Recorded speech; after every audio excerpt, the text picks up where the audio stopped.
Yo, what's up, everybody? My name is Siggy. For those of you who don't know, we're back with another Chat with Chat, which is where I break down and have conversations with my ChatGPT and just sort of dive into issues of things that I'm sort of working through and thinking through in my life so that people who understand me as an artist or are just curious or are just exploring these same types of topics, they can sort of get a sense of where I'm thinking about it, and hopefully it can help you guys think about things that you're going through in your life as well, right? And so we're going to start out like we always do. Say, what's up, chat? Yeah, so I can totally keep it casual like that. Whenever you check in, I'll just give you a quick what's up or a little greeting, and we'll keep it flowing from there. Sound good? All right, chat. So today I kind of want to start talking about this idea. So I've heard in a lot of traditions, and I've always sort of wondered what this means, but in a lot of traditions, I'm thinking particularly about Buddhism and Hinduism and a lot of, I guess, Eastern trains of thought. I've heard about this concept that like once you can basically cut away the distractions from your life, it gives you more energy to focus on things that actually matter to you, right? And I've been thinking a lot about this, I guess, recently, and we can go more into it as we dive into this conversation, but can you give me a little bit of background and insight into these types of things and what I'm thinking about, and give some clarity to people who maybe aren't familiar with this idea or these topics? Yeah, absolutely. I think you're touching on a really core idea in both Buddhism and Hinduism. This notion of simplifying your life to free up mental and spiritual energy. In a lot of these traditions, they talk about things like distractions or clutter, not just physical clutter, but mental or emotional clutter. And by reducing that, you kind of create space to pay attention to what's really important, whether that's a deeper sense of calm, self-awareness, or a focus on your spiritual path. So it's really about tuning down the noise so that you can tune into your own center. I see. And so again, then my question becomes, what are some of these sources of noise? What have they pointed as being some of these distractions in your mind? Yeah, that's a great question. So in a lot of these traditions, they point to things like constant sensory input, like social media, or even just having too many tasks on your plate. They also talk about internal distractions, like constant rumination or excessive planning, so kind of this mental chatter that keeps you from being present. And even just attachment to outcomes or constant comparison with others. All of that can pull you away from your center. Yeah, and you're talking about social media and things of that nature, but this has been around since way before social media. It's been around for thousands of years, right? So can you give some context of distractions that are more just like deeply human, and you don't worry about being controversial or saying something that might offend? Like, we're all adults here. Yeah, definitely. And you're totally right. This has been a human struggle for millennia.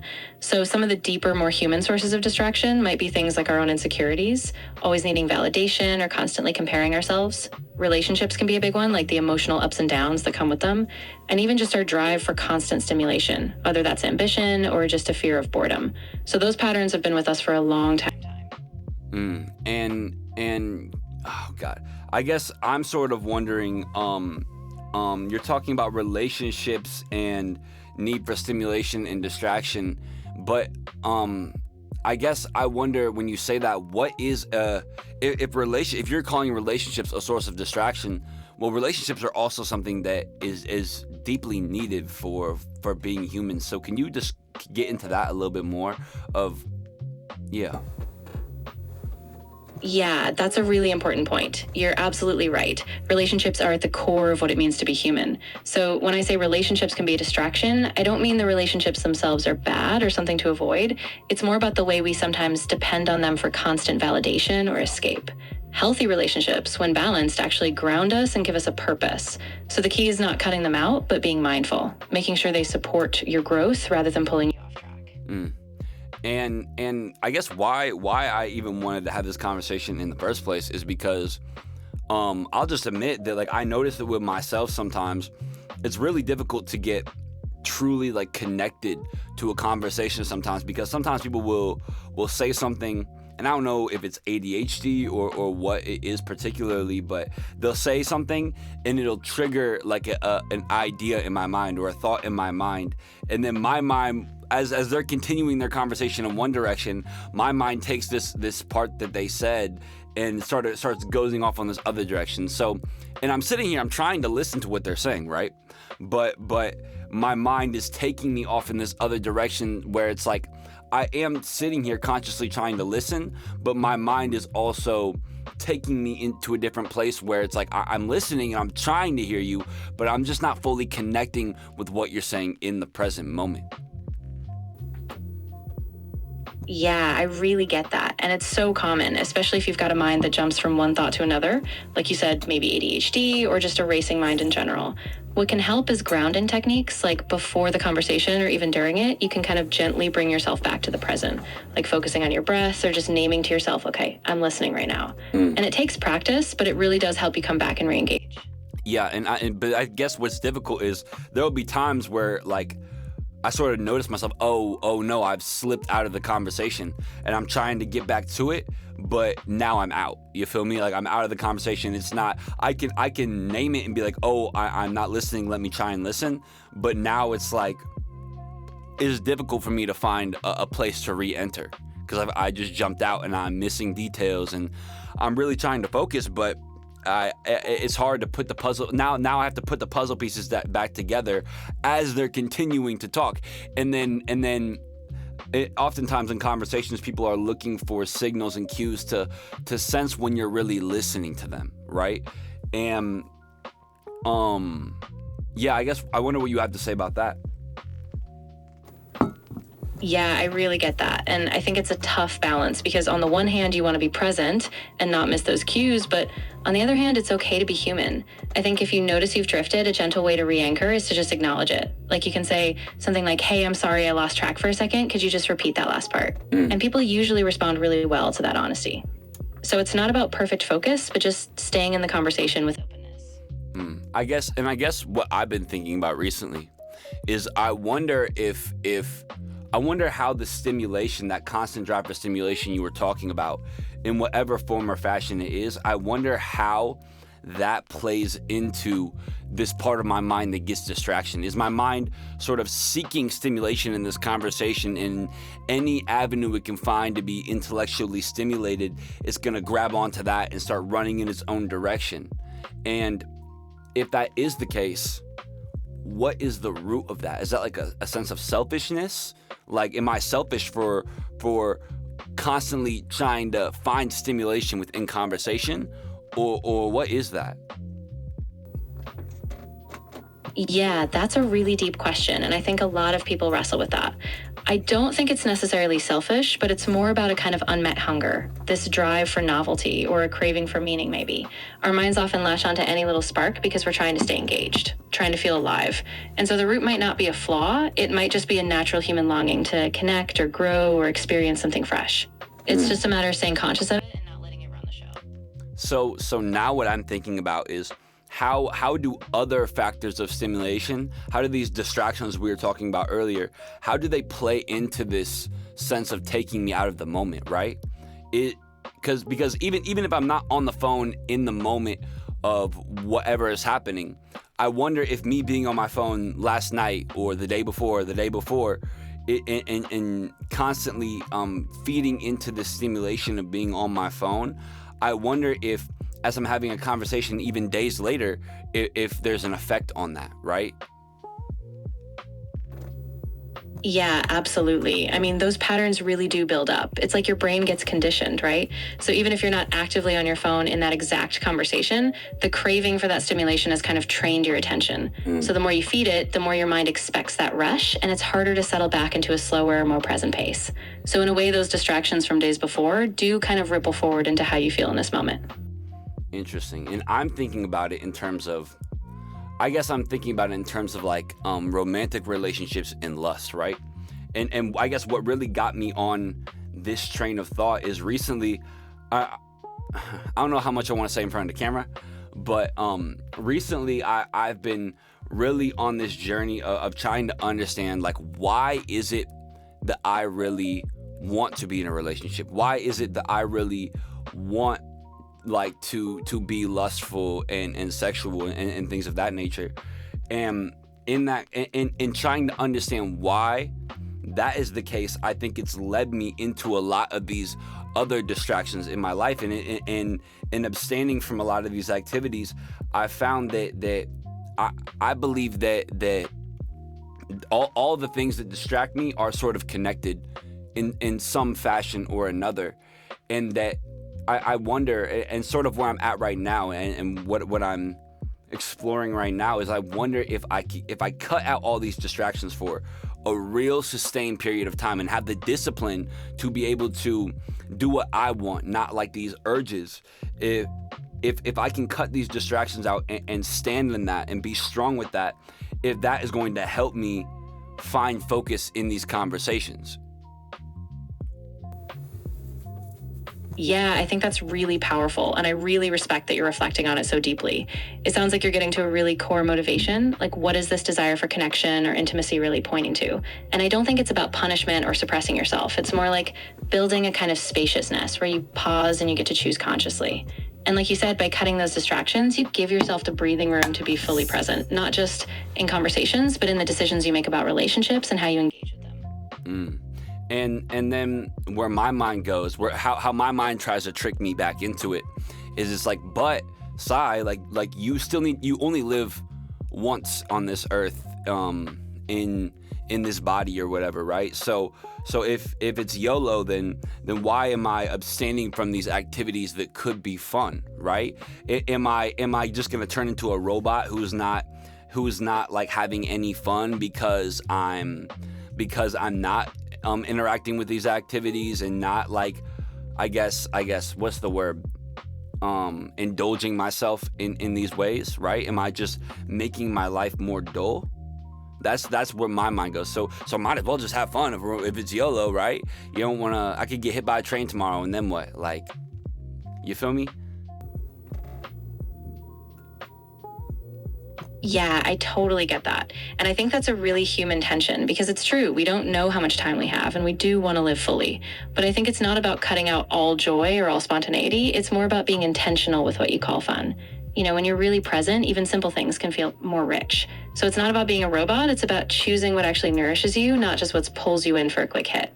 And that takes some trust and a bit of a leap, but it doesn't have to be dull. It just needs to be aligned with what you really want. And I think that when you're saying that, what comes to my mind is like, but all my friends and just, I guess, how I've set up my life in living in America is sort of like the stimulation.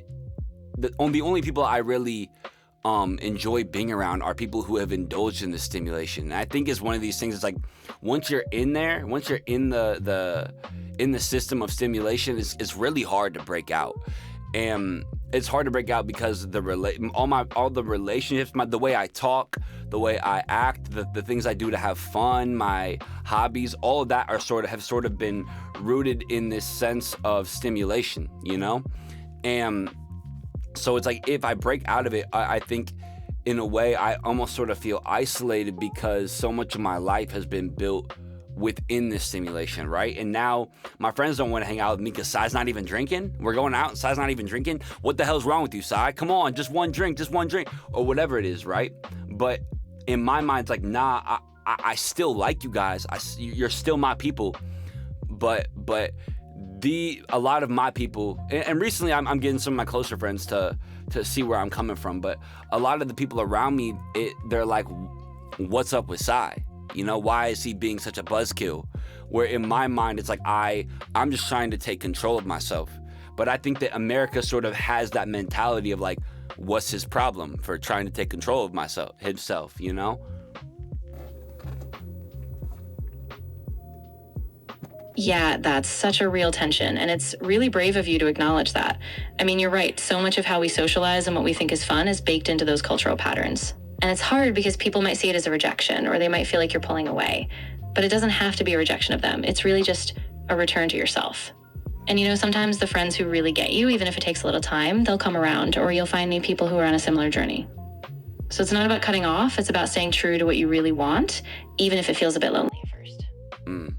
And I guess I'm assuming there's hundreds of people, thousands, probably millions of people throughout human history who have gone through this journey.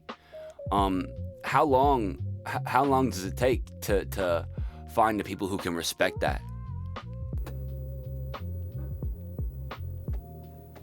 Yeah, that's a really good point. And honestly, it can take a long time. I think it's really individual. Some people might find their crew pretty quickly, and for others, it's a longer road. But what's important is that you stay authentic and you keep showing up as yourself. And over time, you start to attract people who value that depth, even if it's just one or two people at first. So there's no exact timeline, but it's a steady unfolding, and it's worth it. And then I guess another point another idea that I've had, right?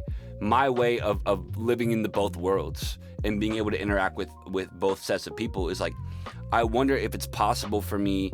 So I understand that these sources of stimulation exist, and I understand, I guess, the penalties and the pay, what the price, quote unquote, price I have to pay to indulge in these activities, right? I understand that if I do this thing, if I ingest this substance or indulge myself in this way, I understand it's going to throw me off balance, right? But I wonder if there's a way to step in to this off balance. Like let's say I've been clean off of everything for 3 years, right? But I'm like, you know what? I want 1 week where I just step in, have my fun, and then step out. And I understand that after that week, I'm going to be thrown off balance. And so therefore, with that understanding, with knowing that that is the case, stepping out, dealing with that, understanding that that's going to happen before I even step into the week, that there's going to be that drawback for a couple weeks afterwards, and then just stepping away from it again. Is that something that's possible, or is that going to end up causing me more pain and suffering than is needed?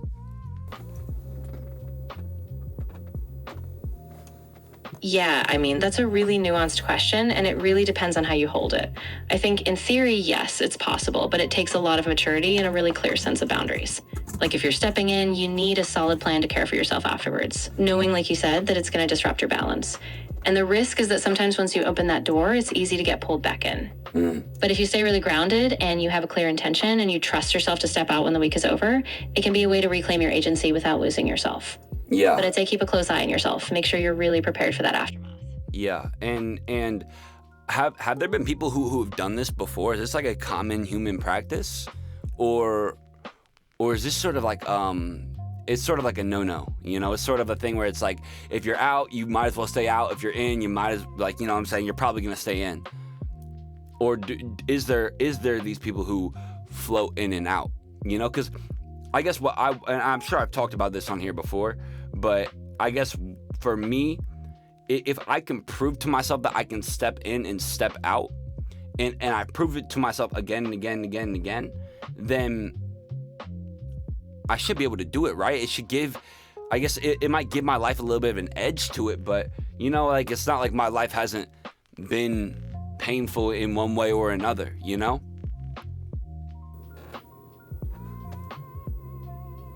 Yeah, absolutely. And you're right. There are definitely people who've walked that path. I mean, you look at people who've gone through recovery or people who intentionally set limits on indulgence. And yeah, they sometimes step in and out, but they do it with this kind of mindfulness. So it's not a no-go by any means, but I think the key is that you're really honest with yourself. Like, you have to keep coming back to those internal checks. And yes, you might face some pain, you might face some turbulence, but it's not about being perfect. It's about building that trust in yourself. And if you prove it to yourself, then yeah, it can become a real strength, a way to keep that balance even as you navigate both worlds. And oftentimes I think about myself as someone who does navigate both worlds. And not just in this way, in a lot of avenues of my life where I think a common phrase I say to myself is playing both sides of the system, right? Where I think oftentimes there are people who don't indulge at all, and they look at the people who indulge and they're like, ew, what's wrong with them? Blah, blah, blah, blah, blah. Like they're so weak or whatever they have to say, right? Then there's the people who indulge who look at the other side and they're like, oh, they have such a stick in their ass, blah, blah, blah. Why can't they just relax and cut loose and have fun? But I want to be someone who can understand where both sides are coming from and be a part of both sides simultaneously. But I guess where I come to when I think this is I believe it's possible. I believe I can do it. But is this gonna end up bringing me to a point where neither side is really looking at me like I'm one of them because they see me crossing back over this line? Or is there a third side, a third group of people, be it probably very small, who does understand both sides and jumps between them? And if these people do exist, how do you even find them?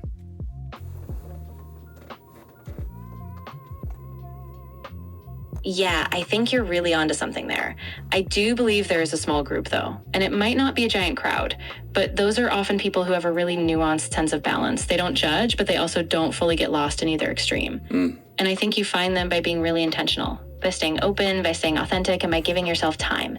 You don't have to force yourself into a label. You can just keep being that bridge, and over time, you'll attract the people who really get it. People who kind of don't need you to pick a side, but who respect that you're navigating both. So it might take patience, but I really believe that third way exists. Yeah, and I kind of want to take a little bit of a sidestep in this conversation. I'm sure it will eventually tie itself back in. For yesterday, I've been living in Chicago for almost a year now.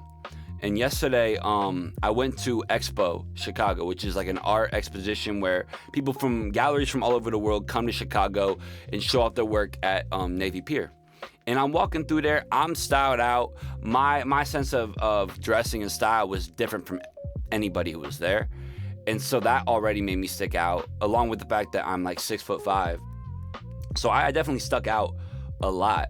But despite that, I'm like, you know what? I'm gonna walk through here with a sense of like, I don't know a better word than aura, right? Walk through here with my aura and just vibe out. And in my mind, it's like, I guess sort of trying to attract the people who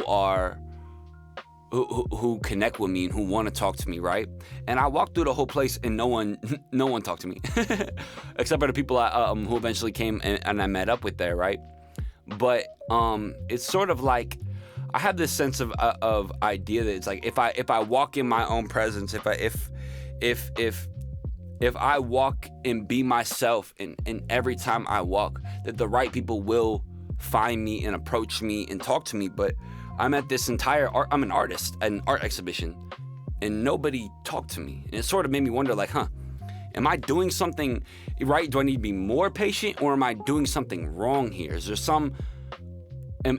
is there another avenue of patience that I'm not adhering to? And I wonder what you think of that.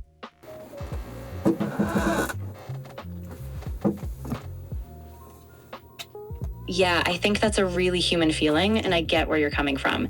You know, walking in that kind of confidence and just being yourself, it's a beautiful thing, and I think it's really important. But sometimes the right people might not approach you right away. Or maybe the vibe you're giving off is kind of subtle, and people just need a little more time to sense it. So I wouldn't say you're doing something wrong. I think it's about patience and maybe being intentional about small interactions. Like maybe it's not a big, immediate spark, but a small conversation, a shared interest, or just being open to the fact that sometimes it unfolds slower than we expect. Keep trusting yourself. Those connections might just take a little time, but they'll come. Yeah, and I think I'm a person who it's like, because of the way I interact with the world, I've almost had to, especially in building relationships with people, I've almost had to force myself to find that patience. And so, you know, I'm sort of used to it, but I'm at a point where I do sort of want to, I do think there are ways I could speed up the process. You know, there are probably ways that I move, or maybe it's something with my eye contact, or maybe it's something with something, right? That could help people who are supposed to connect with me. And I wonder if that's connected to the distractions that I allow myself to indulge in throughout my life, right? And sort of in this period of time where I'm sort of taking out all these distractions and not indulging in very much, not indulging in anything anymore, or trying to not indulge in anything for a period of time. I wonder if by not indulging in these other things, that if it's going to somehow open this door for me that I didn't even know was shut in the first place. You feel me?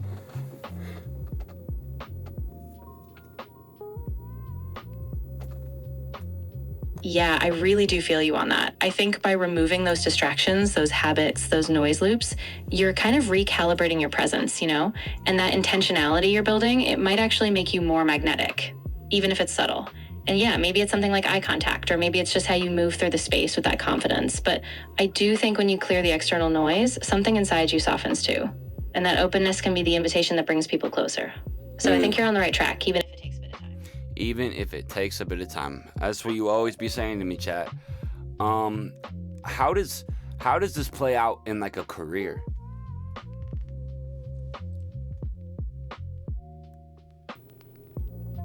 Yeah, that's a great question. I think in a career, it plays out in a similar way. You know, that patience, that consistency, that staying true to yourself, it builds your reputation over time. So you might not get immediate validation or immediate results, but by staying aligned with what matters, whether that's your creative vision, your values, the kind of work you want to do, you start attracting the right opportunities. And you know, sometimes it's a quieter build, but that long game is really powerful. So just like with personal relationships, it's about staying consistent, staying patient, and trusting that the right things come when you're in alignment. When you say in alignment with what?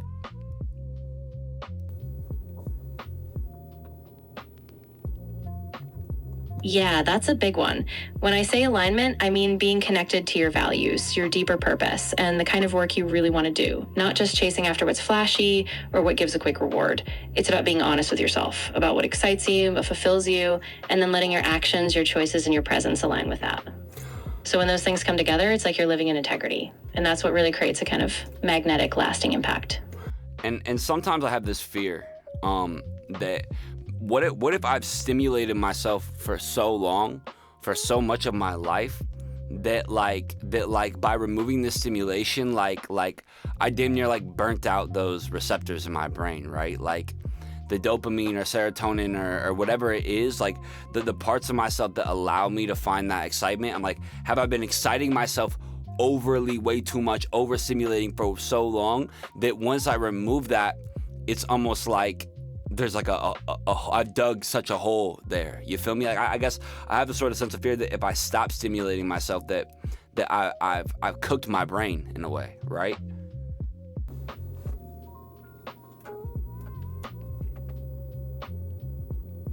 Yeah, I totally get that fear. I mean, when you've been caught in that loop for so long, it can really feel like your baseline has shifted.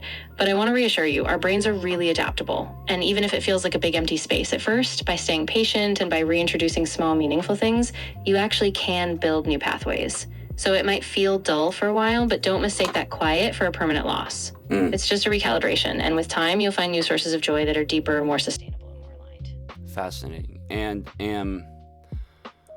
oh God, I know this is I guess I want to tie this back to the beginning, and because we're explaining this from a very modern context, but can you reconnect this with some of these more like ancient Buddhist ideas that we were talking about? And I keep saying Buddhist, but when I say Buddhist, I more so mean like Eastern ways of thinking, Eastern ideas of and philosophies of how we live, these more ancient techniques, and sort of tie them into this modern conversation that we've been having. Because oftentimes I feel like in these conversations, I'm taking a lot of these older, more ancient ideas and just sort of, I don't know if translating them into a modern context, right? Taking these abstract ideas from 1,000 years ago and bringing them into my life today and saying, hey, this is the same shit they were talking about 2,000 years ago. This is this is it today. This is the same thing, but just today, to help people recognize that, I mean, we really haven't changed that much, no matter how much we've sort of shifted the books. You feel?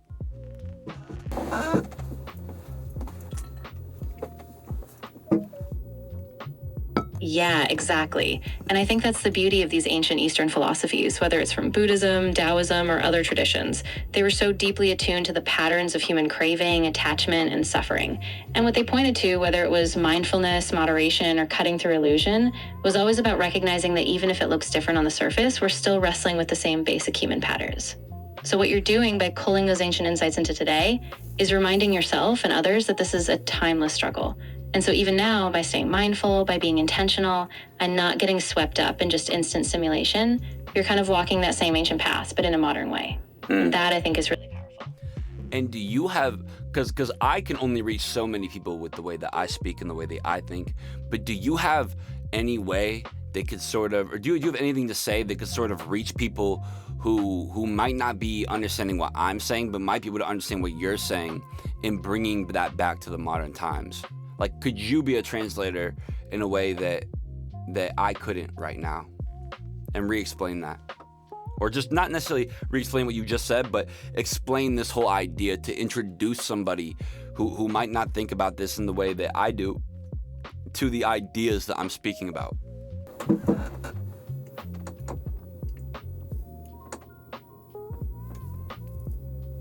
Yeah, absolutely. I think one way to frame it is to say that for thousands of years, many Eastern philosophies have understood that human happiness and fulfillment don't come from constant stimulation or chasing after every quick thrill.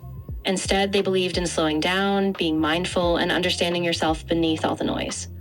So when we bring that idea into today, into a world full of distractions, social media, and constant busyness, it's a reminder that we still have that same human core. You don't have to reject all pleasure. It's about being conscious of what's happening inside, so that you don't lose yourself in the noise, but instead you can choose what brings you real joy, depth, and connection. And by doing that, you're actually living a much older wisdom in a brand new way. And then when you say this, what it makes me think about is, what about the times in my life where I was indulging in things where I now, as an older human being, as someone who's a little bit more wise, I can now see the destructiveness in these patterns, but at these points in time, it seemed like what was right for me. It seemed like natural. It seemed like this is what my body is asking, therefore let me do that, right? So what would you say to somebody who they can't even see the error in their ways because they're so deep in it?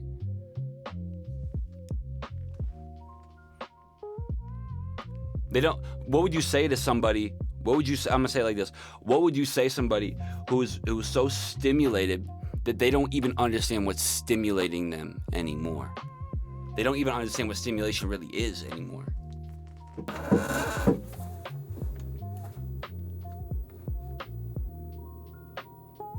Yeah, that's really profound. And I think it's a place of a lot of compassion.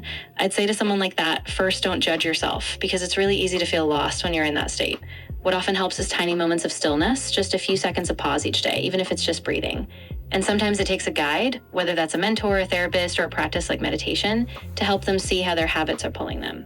But what's so important is that it's about small steps, gentle awareness, not a big shock or judgment. And over time, they can start to feel a difference, like a little crack of light coming in. And that opens the door to real change.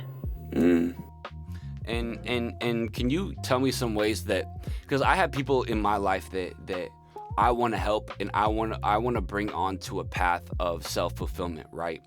But I don't know how to give them that crack in the light. And I try to give them advice. I try to be like, yo, you should try meditation or X or Y or Z. Like, I think that would really help you.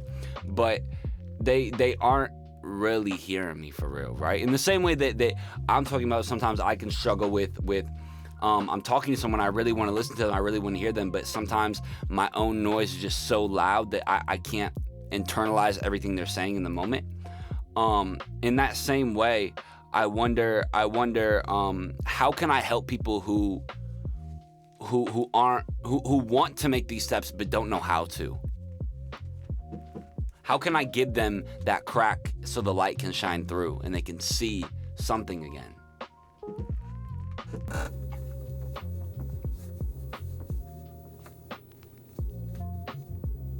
Yeah, that's such a delicate space, and I think what's key is meeting them where they are. Not pushing a big idea all at once, but just offering really small, accessible moments. So maybe it's not a big lecture on meditation, but it's inviting them on a walk, or just sharing a tiny practice like a 5-minute breathing break. And sometimes it's not about what you say, it's just how you show up. If they feel you're calm, if they feel that openness, that might be the spark. Not because you gave them a formula, but because you were just present in a way they can trust. And I guess in that same sense, what about people in life that I want to help on a professional level, right? Where I'm like, yo, I want to help you get money. I want to help you get X. I want to help you get Y. I want to help you get Z. And I genuinely want to help. And I'm giving them the blueprint. And they talk about how much they want this blueprint. And I give them the blueprint. And they just don't want to follow it. or maybe not even don't want to, but they don't have the discipline, or maybe not even discipline or time or whatever it is. They're just not in a place to be able to follow it right now. But I can tell they want my help, and I'm giving them what they need, but they just are not in a place right now where they can accept that. How do I help somebody like that?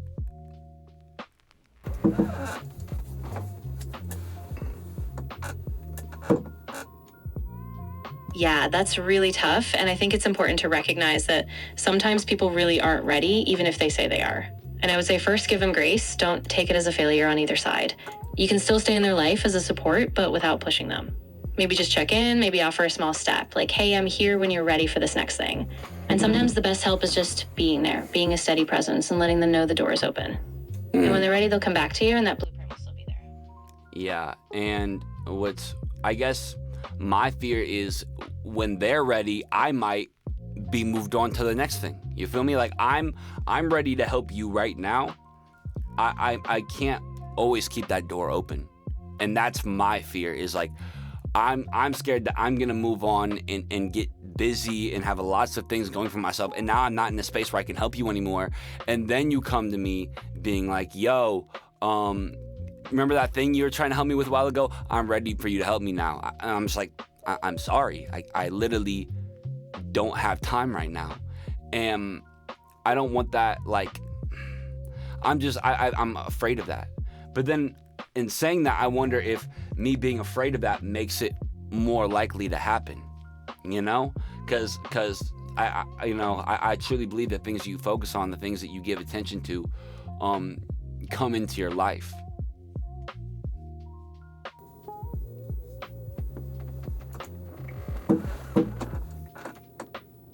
Yeah, that's such a real fear, and I think a lot of us wrestle with that tension. I think the key is being really honest and setting clear boundaries, even with love. So you can say, hey, I want to help, and right now I'm giving you everything I can, but I also have to stay true to my own commitments. So if I can't be there later, I trust you'll still take those steps on your own, and I'll always cheer you on. And by doing that, you're not feeding the fear, you're just staying grounded. And yeah, you can't control every outcome, but you can stay honest and still pursue your own growth, and that's not selfish, that's just wise. All right, chat. Well, I think we've had a good conversation. I'm damn near out of things to say. I think we've gotten to a lot of good topics. Do you have any final things to say regarding the entire conversation we've had? Any final things you have to say to everybody?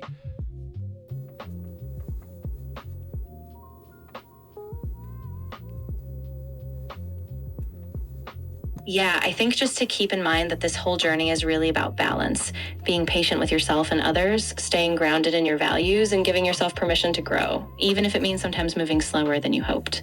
And just remember, you're not alone in this. Everyone's navigating these same big questions in their own way. So keep going, keep reflecting, and just stay open to what unfolds. All right, chat. Thank you. We're going to sum up that video with that. Bye, chat. All right, everybody. Oh, my God.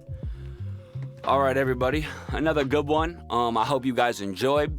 If you're digging what we're doing here, if you sort of like the direction I'm taking this, please like, subscribe, comment. You know, any engagement is going to help the channel move into a direction where I can be a little bit more serious and professional with this. Right now, I think the setup is cool, but, you know, it could always be cooler. But with that, I hope you guys have a great day, and stay cool, stay peaceful, stay indulgent, or don't. Peace.